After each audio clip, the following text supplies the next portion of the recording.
Good morning, chronic pain and chronic illness warriors. How are you today? Today, I want to talk about inflammation and your pain. Because in all reality, inflammation can cause all sorts of havoc on your body. And yes, there is a correlation. So a piece of the puzzle in managing your chronic pain is going to be managing your inflammation. What is inflammation? Well, there are two types of inflammation, and not all inflammation is bad. The first type of inflammation is acute inflammation. You fall down, you sprain your wrist, you sprain your ankle, and you swell up. I think of that swelling as kind of a KT tape. It's kind of like your body's way of protecting itself by puffing up with water and making it so that there's a protection barrier. It makes it a little bit more stable because, it's stretched it and it's giving you a little protection. It's like your KT tape that your body creates for yourself. Then there's the chronic inflammation. This is where we have to address, and this is where the chronic pain, chronic inflammation all start to play into one another. Where do you get chronic inflammation? It comes from a lot of things. Stress is one of them. So stress management tools are super important when you're dealing with chronic pain to help your pain lessen and start managing your chronic pain so it doesn't take over your life.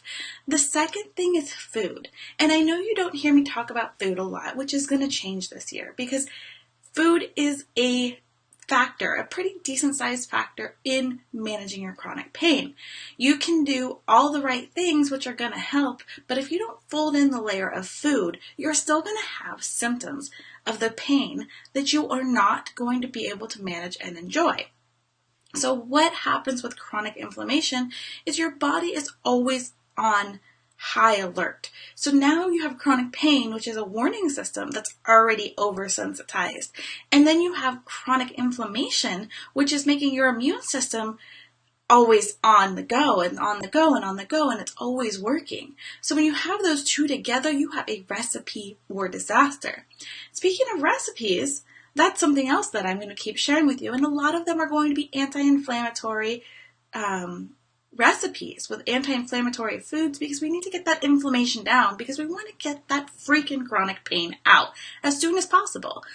So some of the things that you want to be aware of, there's a few. There's the common ones that most people have: corn, soy, dairy, sugar, caffeine, gluten. Gluten's a huge one, sometimes grains. But the thing is that I never say take things away. I never say go on a diet unless you specifically have to. If you have Crohn's or celiac and you have a gluten issue, you should probably not eat that thing. But what a lot of us don't understand is we have intolerances to certain foods that we haven't figured out yet. So those intolerances can add to that chronic pain and build into there. So there is a way to test for this. And yes, it does require going on a short-term elimination diet. I am not about diets. I don't like diets. Diets don't work. Diets set you up to fail. The more you go on a roller coaster, the more inflammation you actually cause in your body and the more damage they do than benefit in most cases. However, when you are trying to figure out if you have a food sensitivity or a food allergy, going and getting blood tests or those prick tests or whatever, they think there's a hair test now that you can have sent in, they aren't very accurate. The best way to do it is to do basically a science experiment on yourself, which is what I used to do and still do on occasion when I get clients that really need to look at their diet and detox. And how that runs through is you set up your science experiment. So you do an elimination, you heal your body from these things, and then there's a special way to add different things back so that you can test. I found out after doing all of these tests that for me, rice caused my blood sugar to spike up to over 160 2 hours after eating. That's a pretty high spike, which started getting me to be like, I wonder what else there is. So I was doing blood glucose testing to try to figure that part out. But there's also sensitivities that come up in your stomach and your digestion and your skin that we really look at. So even though my main focus is chronic pain and the mind, body connection, I do believe, and I know that this folds into it what we're feeding ourselves. Because you can feed yourself an anti-pain diet, and, that's just one extra piece of the puzzle. That's one more thing that you can do to help yourself manage these chronic symptoms and these chronic pain issues. So, some really good anti-inflammatory things are like turmeric and a whole bunch of other stuff. I mean, there's a whole list. And the thing that I like in the way that I teach people and walk people through these when I have to do these eliminations so that we can find out what things are causing inflammation in your body is that we don't focus on those things you can't have. I am find some words today. I am all about making sure that you understand the things you can have. Because as soon as you start focusing on the cans, you bring in more things. It's that law of attraction that I keep talking about. That's the woo-woo side.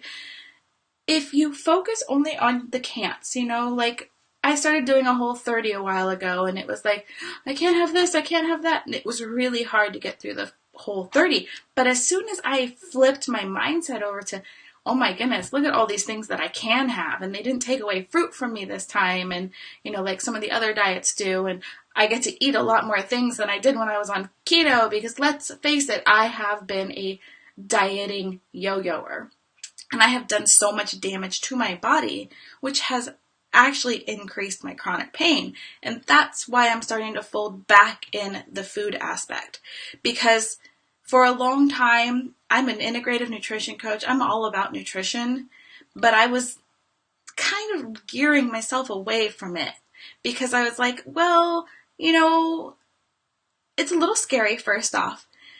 And second off, it's harder because it's harder to get people to want to give up things from their lifestyle. But again, it's a different approach. It's the same as I approach everything. Like, if you have the desire to feel better, I can teach you all the cans so that you don't live on the island of the can'ts.